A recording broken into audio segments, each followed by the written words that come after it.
I'm going to give you some of the secrets about how we make you buy what we want you to buy.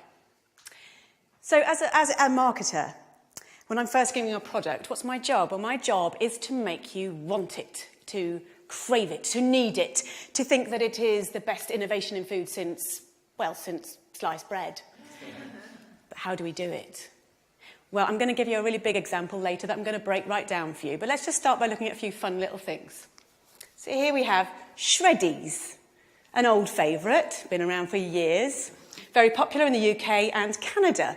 Without changing a single little thing about that product, they remarketed them, rebranded them as brand new diamond-shaped Shreddies. Food marketing genius right there.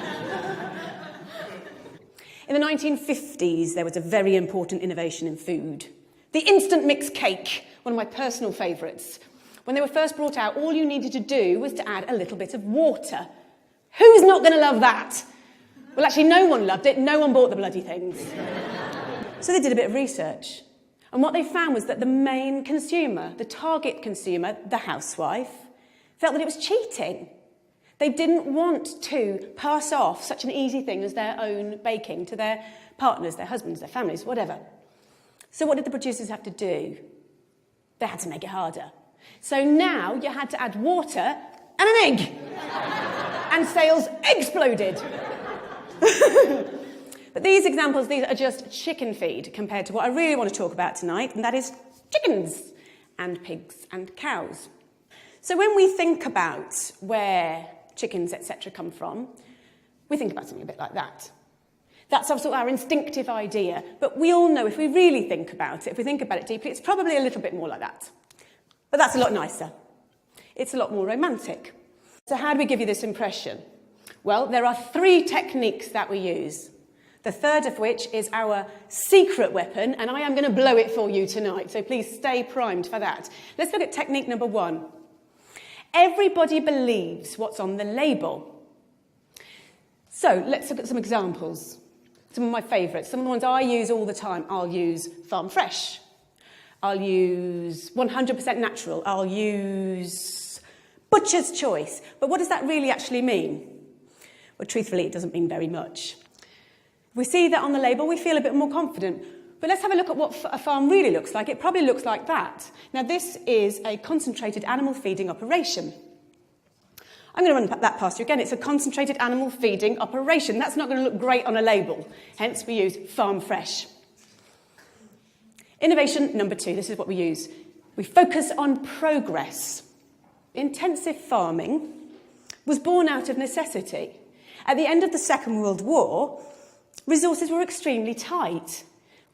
Farming had to be by necessity very, very economical. And we've learnt from that, and we've built from that, and we're able to now raise more and more animals in smaller and smaller spaces. So we've got extremely good at it. If we looked at a room of about this size, and this were turned into a chicken barn, it's a 100-seat theatre, how many chickens could we probably fit in this room now? I'm going to say about 4,000. It's pretty impressive, isn't it? It'd probably look a little bit like that. Now, the public aren't going to be massively keen on that idea, and it's my job to make them feel a little bit better about it. So how do I do it? Well, a basic principle of marketing. We use the right choice of words, and by using the right choice of words, we can make the conversation, we can focus the conversation the way we want it to. So we'll use an example like this. When you look at that picture, where is your eye drawn? It's drawn right to the middle of the page, massive letters, we've got strive to optimise. What we're looking at in the picture, in reverse, looks a bit like that, but this looks a lot nicer, because we're looking at strive to optimise. It makes us feel that there's progress. We feel good. So the challenge for the marketers is to make the public feel comfortable about what they're seeing. One of the side effects of intensive farming, of having so many animals in such a small space, unfortunately, is obviously disease, because you put so many animals into a small space, they're going to get sick. It is no secret that 50% of all the antibiotics in the world are used on farmed animals. So how do we make the public feel okay with this? How does that happen? My job. How do I do it? I use the language of innovation. So we're going back to our old friends at porkcares.org. And what they do is they say, as farming has become more efficient, veterinarians have incorporated new technologies and methods into practice. This makes us feel good. This is positive. Yeah? This is progress. And when we're then marketing to future consumers, we would perhaps use something like this.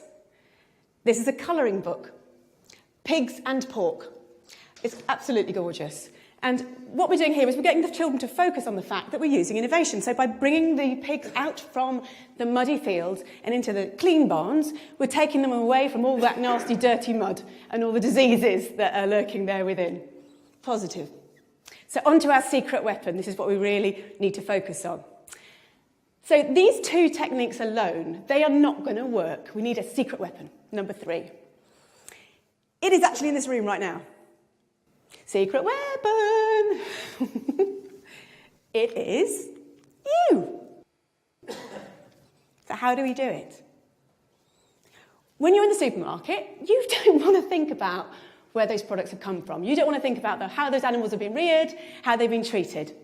The power of willful ignorance cannot be overstated. This is systemised cruelty on a massive scale, and we only get away with it because everyone is prepared to look the other way. Thank you.